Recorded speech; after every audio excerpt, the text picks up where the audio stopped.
Yeah, this is basically Chelan in a nutshell right behind me. I mean, essentially just a very small town in central Washington, lake community, very nice in the summertime, but then winter comes around and it's like every other small town in America. A lot of the stuff is exactly the same. You know, I get a chance, it's really nice for me because I get to see, my grandparents, some of the aunts and uncles. Like I said, a lot of my family is here, but then a ton of stuff really hasn't changed at all. I still go into the grocery store and people are, calling you Joey and asking how your mom and dad are doing or how your grandparents are doing. They're not really too concerned with, what you're doing as a basketball player. I mean, they're proud of you, but they, that's not a focal point for them. We grew up, in a sporty family. Dad is a coach. We had a number of aunts and uncles that were athletes as well.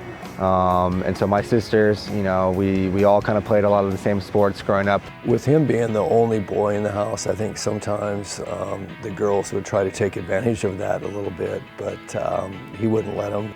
I don't know if there was any way to change how he looked at them other than they're his sisters and they're as competitive as he is. My older sister Katie played college basketball. My younger sister JC played volleyball, and then my littlest sister Mackenzie was probably the best athlete out of all of us, but she didn't really care too much about sports to really focus on it. His sisters are probably his biggest fans, and they have been from day one, whether he was in middle school or when he played high school and then collegiately and now professionally.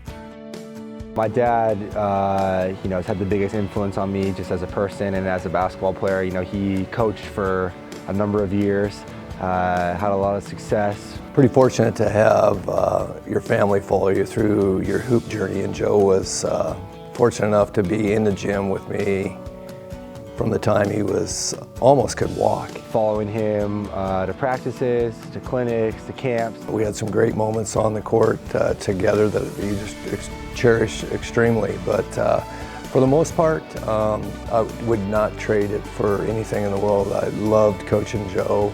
Obviously he's a great player, but more importantly, he's a great teammate, and that made my job so much easier.